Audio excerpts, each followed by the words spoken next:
Hello everyone, welcome back to our channel Arzoo Madhu লাইফস্টাইলের নতুন আরও একটি ভিডিওর সাথে সবাইকে ওয়েলকাম। তো সকাল সকাল উঠে পড়েছি আর এখন হচ্ছে ঘরটাকে একটু গোছাচ্ছি, তাই ভাবলাম এখান থেকেই ব্লগটা স্টার্ট করা যাক। আর আজকের দিনটা কেমন করে কাটাই সেটা সবটাই তোমাদের সাথে শেয়ার করার চেষ্টা করব। আর তোমাদেরকে পয়লা বৈশাখের অনেক শুভেচ্ছা, অভিনন্দন। সবার নতুন বছরটা খুব ভালোভাবে কাটুক, নতুনভাবে কাটুক। তো চলো আমি ঘরদোরগুলো গুছিয়ে নিই, তারপরে তোমাদের সাথে দেখা হচ্ছে। পুরো ভিডিওটা স্কিপ না করে দেখতে থাকো। আজকে বিছানাতে একটা নতুন চাদর পেতেছি, কারণ নববর্ষের দিন একটা নতুনভাবে ঘরটাকে সাজাবো, তবেই না ভালো লাগবে সমস্ত কিছু। আগে ঘরটা নতুনভাবে সেজে উঠবে, তারপরে নিজে নতুনভাবে সেজে উঠবো, তাই না? আমার তো সেটাই মনে হয়। ঘর দোর পরিষ্কার চকচকে এরকম থাকলে আমার চোখে যেন খুব শান্তি লাগে।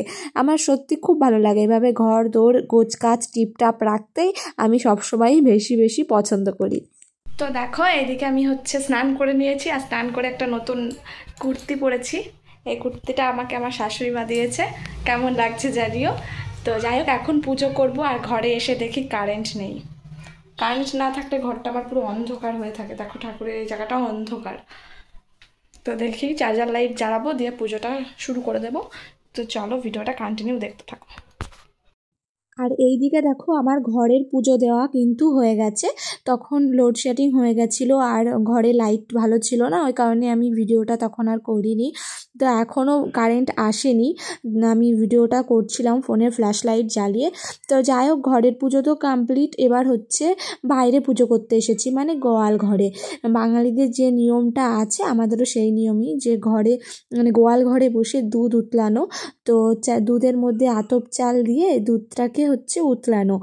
তো এটা আমি ছোটোবেলা থেকে মাকে করে আসতে দেখেছি, এখানে শাশুড়ি মাই করে।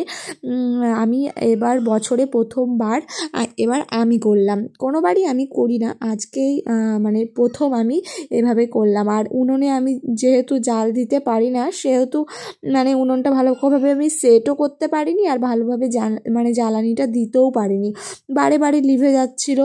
এই রকম করেই কোনো রকমে অ্যাডজাস্ট করে আমি হচ্ছে কমপ্লিট করেছি রান্নাটা। আর এদিকে দেখো আমি এখানে ঘট স্থাপন করে নিয়েছি।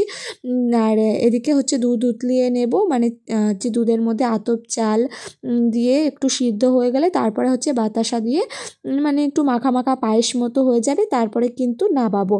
আর প্রচণ্ড গরম লাগছিল, প্রচণ্ড। একেতে গোয়াল ঘরটা হচ্ছে টিনের, সেই কারণে আরও বেশি গরম লাগছিল। তো এদিকে দেখো আমার হয়ে গেছে। তো আমি এখানে প্রসাদ সাজিয়ে নিয়েছি, নৈবেদ্য করে নিয়েছি। আর এখানে কলা ছিল নৈবেদ্যতে, সেটা আমার মেয়ে এসে খেয়ে নিয়েছে, তো আমি ওই জন্য দিতে পারিনি।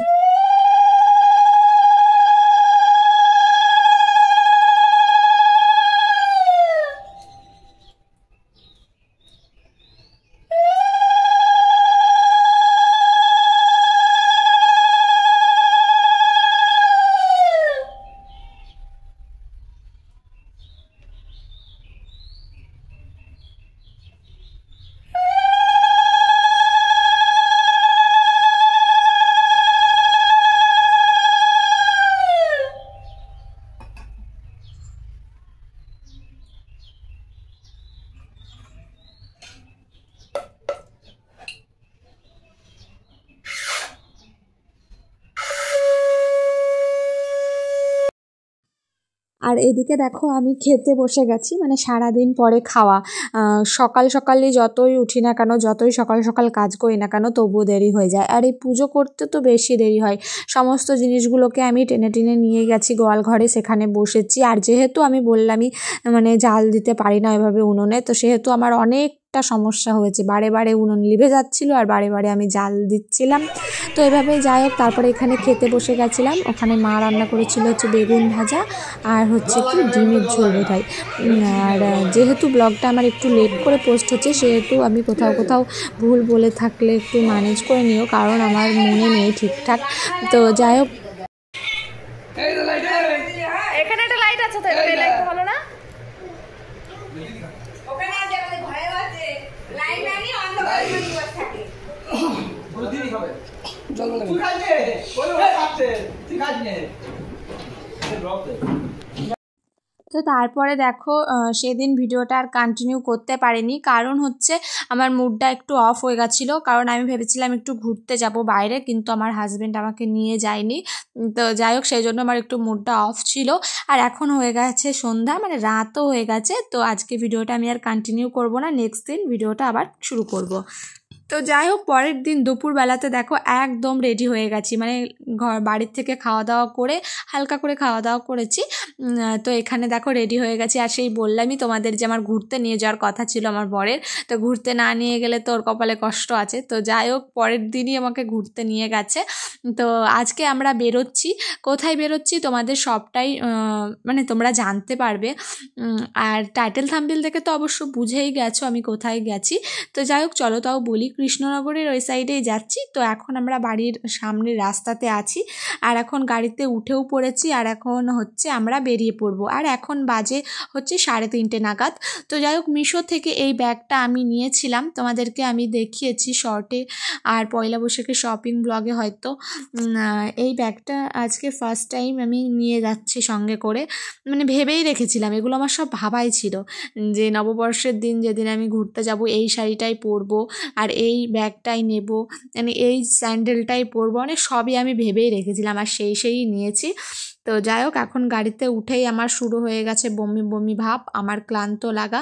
আমার ঘুরতে যাওয়ার তো ইচ্ছা করে, কিন্তু এই গাড়িতে করেই যেতে ইচ্ছা করে। বাইকে আমার একদমই যেতে ইচ্ছা করে না এখন আমার এরকম গাড়িতে করে যেতে ইচ্ছা করে, কিন্তু ইচ্ছে করলে কী হবে, এই যে আমার গা পাক দেবেই আর মাথাটাও কীরকম ঘোরে, আমার একদমই ভালো লাগে না। আর কিন্তু ঘুরতে যেতে ভালো লাগে, কি বলবো, দুটোকেই ম্যানেজ করে চলতে হয়। তো যাই হোক, চলো তোমরা এবার ভিডিওটা কন্টিনিউ দেখতে থাকো।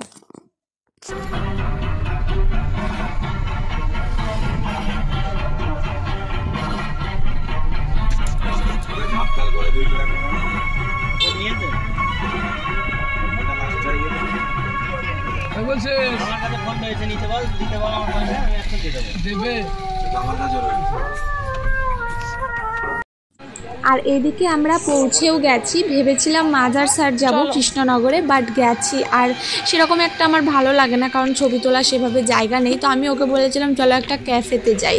তো ক্যাফে সেরকম এখনও খুলেছিল না, কারণ সন্ধ্যা হয়নি, আমরা দিন বেরিয়ে গেছি। তো ওই কারণে দুটো ক্যাফে পাশাপাশি ছিল। তো আমরা ঠিক করে এই ক্যাফেটাই ঢুকলাম। এখানে দিনের বেলা আলোতে কিছু ছবি আগে তুলে নিয়েছিলাম, তারপরে সন্ধ্যা লেগে গেছিলো বাড়ি ফিরতে মানে খাওয়া দাওয়ার খেতে। তো তখন কিছু ছবি তুলেছিলাম, তখন একটু বেশি ভালো লাগছিল, মানে লাইট টাইট ছিল যেহেতু আর আমরা বেশি টাইম এখানে কাটাইনি। আর খুব খারাপ পরিস্থিতির মধ্যে পড়েছি এই ক্যাফেতে গিয়ে। প্রথম তো আমার খুব ভালোই লাগলো গিয়ে সমস্ত কিছু দেখে, তোমাদেরকেও সমস্তটা ঘুরিয়ে ঘাড়িয়ে দেখাচ্ছিলাম। আর এখন চলে এসেছি উপরে, মানে একটু কুঠির মতো করা, একটা বেড়া দিয়ে ঘর মতো করা, সিঁড়ি দিয়ে ওপরে উঠে গেছি। আর এখন ওপরে এখানে মতো দেখো, এখানে ব্যালকনি রয়েছে, সমস্ত জায়গায় একটা করে ব্যালকনি মতো করা। আর এখানে চেয়ার পেতে বসে চা কফি মানে খাওয়ার জায়গা করা, বেশ ভালোই, খারাপ না, মোটামুটি সমস্ত কিছু ভালোই ছিল, আমার খুব ভালোই লেগেছিল। তো তারপরে আমরা অর্ডার করে দিয়েছিলাম একে খাবার। তো ফার্স্টেই খেয়ে নিয়েছিলাম হচ্ছে কফি, কারণ মাথাটা ভীষণই ধরে গেছিলো। কারণ তোমাদেরকে তো আমি বলেছি আমি গাড়িতে একদমই উঠতে পারি না, গাড়িতে উঠলেই গা বমি দেয়, মাথা পাকাই, তো সেই কারণে। তো ফার্স্টেই ভেবেছিলাম কফি খেয়ে মাথাটাকে ফ্রেশ করব, তারপরে অন্যান্য কিছু খাবার খাবো। তো এদিকে আমার মাম্মাম কিন্তু খুবই অসহ্য হয়ে গেছে, মানে ওর খুবই অধৈর্য লাগছে, কারণ ও খাবে আইসক্রিম আর এই ক্যাফেতে পাওয়া যায় না আইসক্রিম। তো কি আর করা যাবে, তখন আমাদের যে ড্রাইভার দাদা ছিল, তো সে গিয়ে একটা দোকান থেকে দুটো বিস্কিট এনে দিয়েছিল, সেইগুলো মাম্মা খেয়েছিল। আর এদিকে দেখো আমাদের কফি দিয়ে দিয়েছে, কফিটা সুন্দর ছিল আর খেয়েও খুব সুন্দর, মাথাটা রিফ্রেশ হয়েছিল। তো যাই হোক, আমরা দুজনে দেখো এখন কফিটাকে খেয়ে নেব, তারপরে হচ্ছে অন্যান্য কিছু অর্ডার করব। তো এদিকে দেখো আমি কফি নিয়ে নিয়েছি, যেটা আমার ভীষণ প্রিয়, আমার দুধ চা কফি এই দুটো আমার ভীষণ প্রিয়। আমি লিকার চা একদমই পছন্দ করি না, কেন জানি না। আর যে জিনিসটা খেলে মানে উপকার সেটাই আমার পছন্দ না, আর যে জিনিসটা খেলে খারাপ হয় আমার সেটাই পছন্দ। তবুও পছন্দ, জানি খারাপ হবে তবুও আমার পছন্দ। এই যে কফি, দুধ, চা এগুলো কিন্তু শরীরের পক্ষে অতটা ভালো না, তবুও আমার এই জিনিসগুলোই বেশি ভালো লাগে। তারপরে হচ্ছে ফাস্ট ফুডের কথা, এগুলো তো আমার আরও বেশি ভালো লাগে। তোমরা কে কে আছো আমার মতো সেটা কিন্তু আমাকে কমেন্টে জানিও।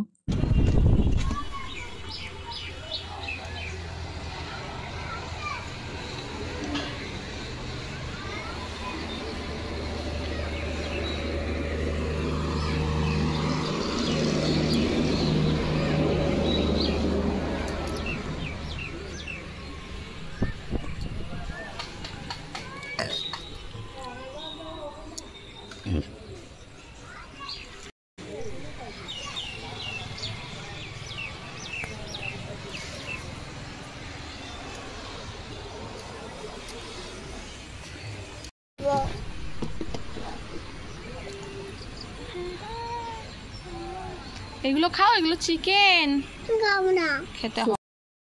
আর এই দিকে চলে এসেছে আমাদের স্ন্যাক্স। তো এখন হচ্ছে সন্ধ্যা হয়েই গেছে, তো ওই জন্য লাইটগুলো দেখো জ্বালিয়ে দিয়েছে পিছনে। আর এখানে আমরা অর্ডার করেছিলাম দুটো হচ্ছে চিকেন লেগ পিস।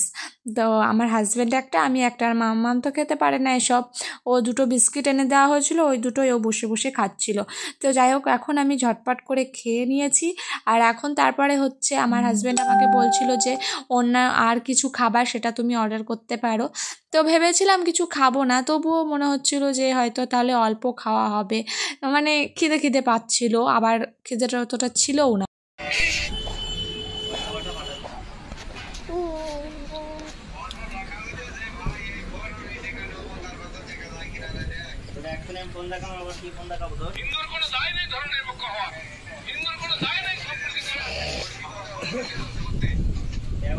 ব্যবসা করবি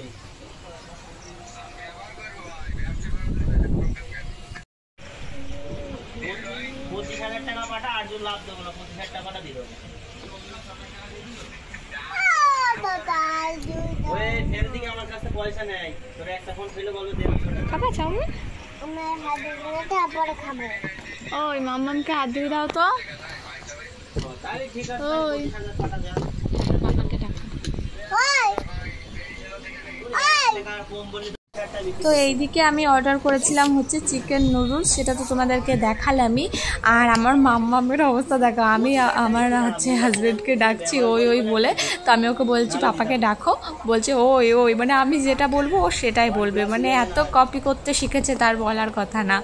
তো যাই হোক, সেসব কথা বাদ দিলাম। এখানে হচ্ছে চিকেন নুডলস অর্ডার দিয়েছিলাম, তোমাদেরকে বললাম, কিন্তু ভীষণই বাজে ছিল খাবারটা, কেন কি জানি। মানে নুডলস আমার বলে মনেই হলো না যে এটা নুডলস, মনে হচ্ছিল যেন কোনো মেলা টেলার দোকানের চাউমিন খাচ্ছি, মানে একদমই আমার বাজে লেগেছিল। আমি অন্যান্য যখন রেস্টুরেন্টে খাই তো সেখানে এতটা বাজে লাগে না যতটা বাজে লেগেছিল। তো আমি খেয়েছিলাম না পুরোটা, মানে ওখানে নষ্টই হয়েছে বলতে গেলে খাবারটা আমাদের। তো এদিকে হচ্ছে খাওয়া দাওয়া তো হয়ে গেছে, আর এখন আমি নেমে পড়েছি, আর এখানে ছবি ভিডিও তুলে নিয়েছি। আর এখন হচ্ছে আমার হাজব্যান্ড বিল পেমেন্ট করছে। আর এদিকে দেখো সন্ধ্যা লেগে গেছে, এবার হচ্ছে আমরা বাড়ির দিকে রওনা দেব। অনেক খাওয়া দাওয়া হলো, যা হলো, এবার আমরা বাড়ির দিকে রওনা দেবো। এদিকে আমরা দেখো গাড়িতে উঠেও পড়েছি। এদিকে মাম্মা হচ্ছে ওর পাপাকে জ্বালাতন করতে শুরু করে দিয়েছে, আর ওরও কেন কি জানি ভালো লাগছিল না, আর আমারও ভালো লাগছিল না। খাওয়া দাওয়াটা খুবই বাজে হয়ে গেছে, যেহেতু খাবার দাবারটা আমার অতটা খারাপ ভালো লাগেনি, ওই কারণে একটু কেমন কেমন লাগছিল শরীরটা। তো যাই হোক, এখন ঝটাপটা হচ্ছে বাড়ির দিকে রওনা দিয়ে দিয়েছি। আর আমার আর ভালো লাগছে না, কেন জানি না, বেশি করে মাথাটা আরও ধরে গেছিলো বাড়ি যাওয়ার সময়।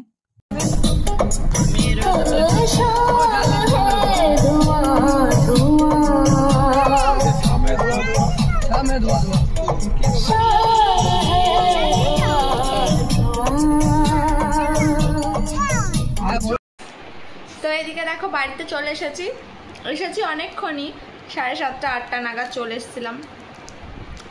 আর এসে খুবই ক্লান্ত হয়ে গেছিলাম, গাড়ির মধ্যে মুখ দেখে তোমরা বুঝতেই পেরেছ। গাড়িতে আমার এমনি ভালো লাগে, মন করে যেতে, কিন্তু সেই হচ্ছে যাওয়ার পরে মানে আর আসার পরে আর ভালো লাগে না। আর এখন বাইরে এসে আমলকি খাচ্ছি, খুব গাটা বমি বমি দিচ্ছিল গাড়ির ভিতরে, তো যাই হোক, ভিডিওটা তোমাদের কেমন লাগলো আজকে কমেন্টে জানিও, আর সাথে লাইক কমেন্ট সাবস্ক্রাইবও করে দিও। দেখা হচ্ছে নেক্সট কোনো ভিডিও বা ব্লগে। ততক্ষণে সবাই সুস্থ থেকো, ভালো থেকো, টাটা।